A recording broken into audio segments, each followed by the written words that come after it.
Hello and welcome to my video today. It is going to be a road trip day. I have a planned 320-mile round trip from Raleigh to Charlotte, North Carolina. And I have the car just finishing up charging right now. It's set for 100%. I'm going to have the car on the Earth mode. I'm going to have the regen set to low. I'm going to have the AC set to 70 degrees and on with a fan speed of 2. And the weather is supposed to be clear in the 80s today, so pretty good weather for a drive. And since this drive is a round trip, should negate any issues with elevation changes. So the car is full of stuff. I am taking my daughter to college. Let me open up the trunk and show you what that looks like.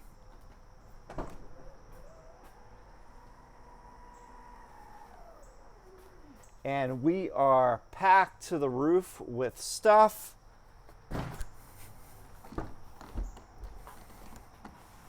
Including the back seat is down.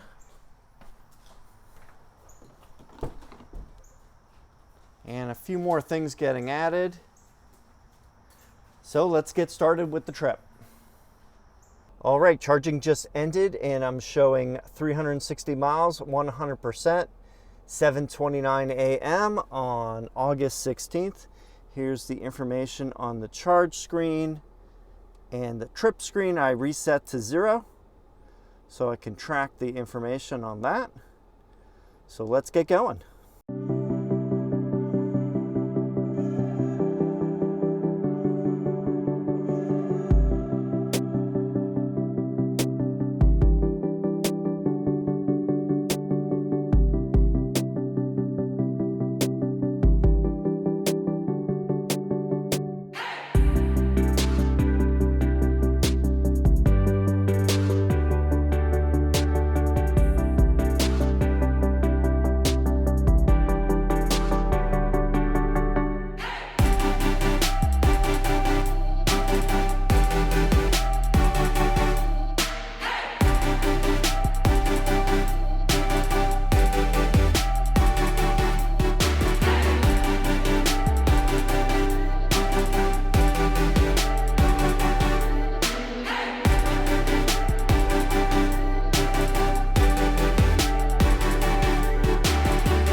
All right, we arrived at our destination. We are halfway done with the trip. And as you can see, we have a stated charge of 61%, 218 miles remaining. On our trip screen, we traveled a total of 136.1 miles. And there's the odometer, I'm 85.63. So up on the screen, I'll show you how much it's used for this drive so far. Not too bad, actually.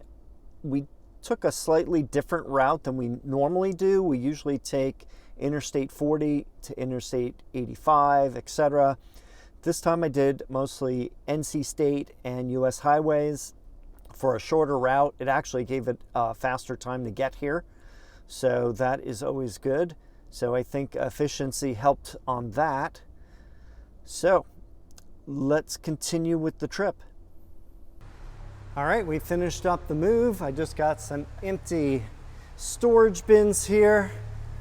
Close that up. Put the seats back in their upright position, and I am ready to go. Okay, here we go with the information. We were driving around a bit to go grocery shopping, and then we came back, and I now have 209 miles of range remaining, and the state of charge is 59%. We have same information here. I am, just so I remember next time I don't need to be so high. Let's go to the trips. And we have 140.7 miles. And now we're going to do the return trip. So I plugged in my address and I have an estimate of 157 miles, 2 hours, 18 minutes, and 12% state of charge when I return. Hopefully it's higher than that. I think I can. So off we go.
All right, I just arrived home and it is exactly 7 p.m.